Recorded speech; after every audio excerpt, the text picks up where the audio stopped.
Assalamualaikum warahmatullahi wabarakatuh. Anak-anak, berikut adalah cara perhitungan dari isotonis ya. Jadi kalau kalian ingin menghitung isotonis, ini adalah caranya, yaitu yang pertama adalah ada dua rumus yang kita bahas di sini, yaitu satu, cara penurunan titik beku ya dengan metode titik beku, penurunan titik beku ya, atau disingkat dengan PTB, yaitu cara penurunan titik beku air yang disebabkan oleh 1% B per V zat berkhasiat dengan rumus menurut Fi. Nah, rumus yang pertama ini adalah B sama dengan 0,52 dikurangi B1 dikali C per B2.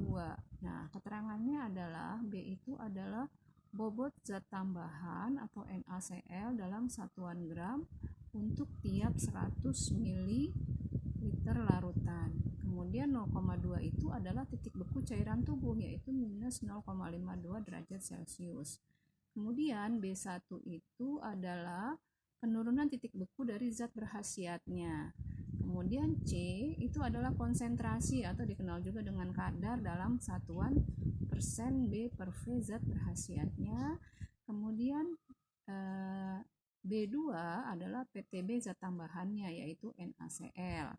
Nah, syarat suatu larutan isotonis yaitu bahwa nilai B-nya harus sama dengan 0 ya. Kemudian lanjut contoh pertama, misalnya jika diketahui bahwa penurunan titik beku air yang disebabkan oleh 1% B per V asam borat sebesar 0,288. Hitunglah berapa kadar larutan asam borat yang isotonis, di mana diketahui PTB NaCl adalah 0,576. Maka jawabnya adalah kita misalkan ya, bahwa kadar asam borat isotonis itu kan ditanyakan, maka kita misalkan adalah X% B per V. Kemudian kan diketahui PTB larutan NaCl-nya adalah 0,576. Kemudian PTB larutan asam borat 1%-nya, PTB-nya ini dia ya, 0,288.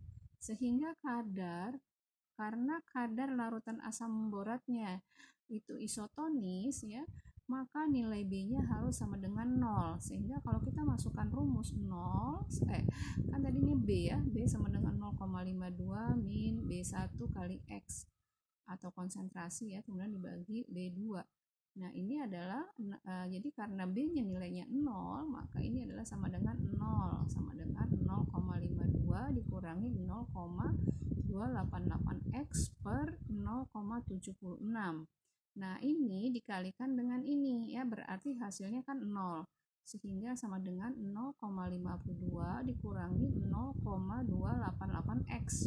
Kemudian ini kita yang ini kita pindahkan, yang variabelnya berbeda kita pindahkan sebelah kiri, maka tanda minusnya berubah menjadi plus. Jadi plus 0,288X sama dengan 0,52, sehingga X-nya adalah 0,52 dibagi 0,288, sehingga didapat 1,806, yaitu satuan X-nya adalah persen B per V. Jadi dengan demikian kadar larutan asam borat isotonis adalah 1,806%. Ya, ini adalah contoh yang pertama. Kemudian untuk contoh yang kedua ya. Ini yang kedua ya. Hitunglah berapa volume larutan dextrosa isotonis yang dapat dibuat jika tersedia dextrosa 50 gram, di mana PTB dextrosa 1%-nya adalah 0,09 dan PTB larutan NaCl 0,576. Ini selalu ya hasilnya sekian. Kemudian jawab kadar dextrosa, kita misalkan kadar dextrosanya adalah X% B per V. Kemudian PTB-nya larutan NaCl-nya adalah 0,576, sedangkan PTB larutan dextrosa 1%-nya adalah 0,09. Nah, karena kadar dextrosanya yang diminta adalah isotonis ya, kadar isotonis, maka nilai B-nya harus 0 ya. sehingga hasilnya B itu 0 sama dengan 0,52 dikurangi ini PTB-nya yang larutan dextrosa 0,09 dikali konsentrasi yang belum diketahui yang dicari per PTB-nya dari NaCl 0,576 sehingga hasilnya adalah ini kalau dikali silang hasilnya 0 ya, habis yang ini kali ini 0,576 kali 0 sama dengan 0, jadi 0 sama dengan 0,52 dikurangi 0,09x.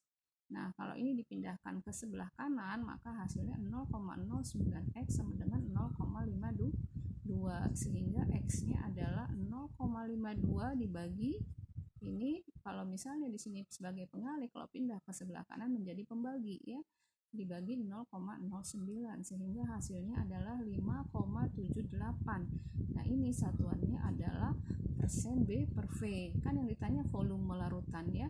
Jadi untuk setiap 100 ml, karena ini adalah persennya 5,78% per V, berarti untuk setiap 100 mg diperlukan dextrosa sebanyak 5,78 gram, sehingga jika dextrosa yang tersedia ada 50 gram, maka volume yang diperoleh sebanyak 50 per 5,78 dikali 100 mili sama dengan 865,05 mg ya.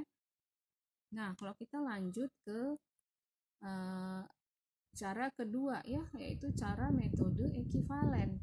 Nah, ekivalen dari NaCl atau dikenal dengan simbol E ya, adalah sekian gram NaCl yang memberikan efek osmosis yang sama dengan 1 gram dari suatu zat terlarut tertentu ya.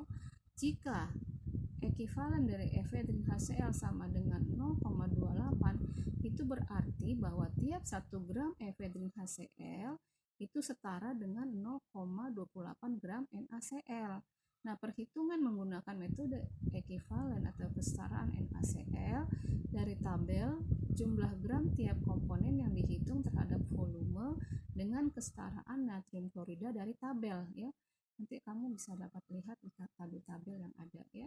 Nah, rumusnya adalah B sama dengan 0,9 per 100 dikali volume dikurangi W dikali E, di mana keterangannya B itu adalah bobot zat tambahan NaCl dalam satuan gram. Kemudian V ini adalah volume larutan dalam satuan mililiter, dan W ini adalah bobot zat berkhasiat dalam satuan gram. Kemudian ekivalen adalah ekivalen zat aktif terhadap NaCl. Nah, contohnya adalah kita lihat di sini sebanyak 0,77 gram NaCl harus ditambahkan ke dalam 100 ml larutan atropin sulfat. Agar isotonis, berapa kadar larutan atropin sulfat? Nah, di sini kita lihat kadar ekivalen dari atropin sulfat itu adalah 0,9. Ini diambil dari nilai ekivalen NaCl ya.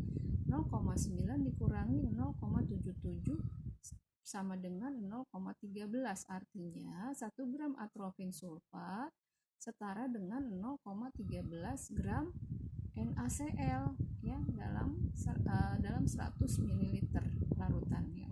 Jadi larutan isotonis 0,9 gram NaCl dalam 100 ml ekivalen dengan jadi 0,9 ini dibagi dengan 0,13 dikali 1 gram yaitu sebesar 6,92 gram per 100 mili ya. Jadi 0,9 gram NaCl setara dengan 6,92 gram atropin sulfat. Nah, untuk contoh yang kedua ya adalah misalnya hitung berapa miligram NaCl yang diperlukan untuk membuat larutan 2% B per V lidokain HCl yang isotonis sebanyak 30 ml jika diketahui ekivalen NaCl terhadap lidokain HCl adalah 0,21. Maka jawabnya adalah jumlah NaCl yang dibutuhkan untuk membuat 30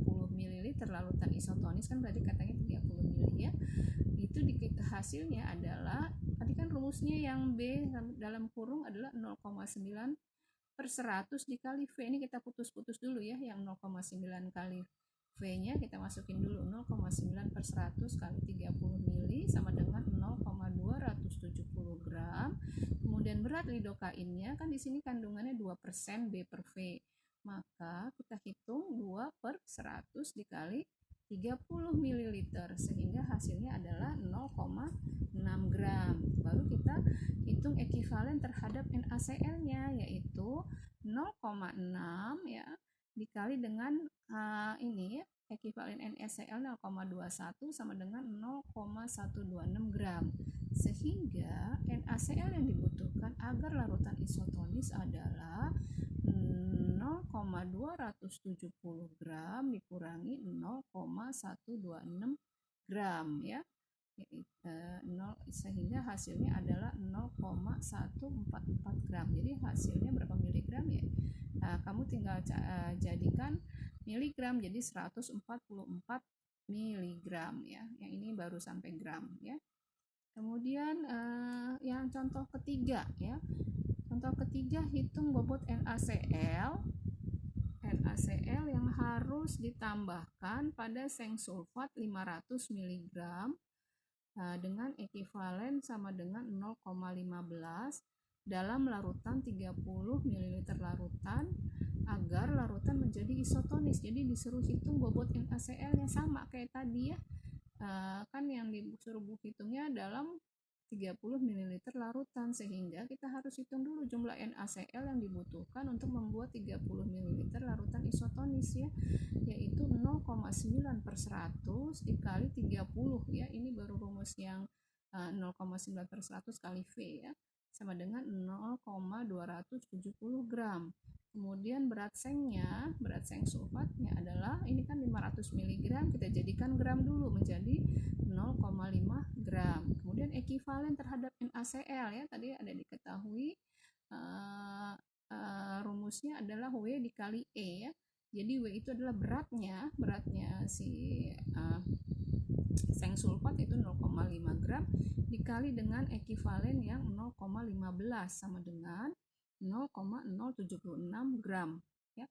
Jadi NaCl yang dibutuhkan agar larutan isotonis adalah, jadi ini dipotong-potong ya, yang ini 0,9 per 100 dikali V, hasilnya adalah 0,270 mg 0,270 gram dikurangi ini hasil kali W dikali E ya, hasilnya adalah 0,075 gram sama dengan 0,195 gram NaCl. Jadi ini adalah NaCl yang dibutuhkan untuk agar larutannya isotonis. Demikian ya anak-anak cara menghitung dari larutan isotonis ya.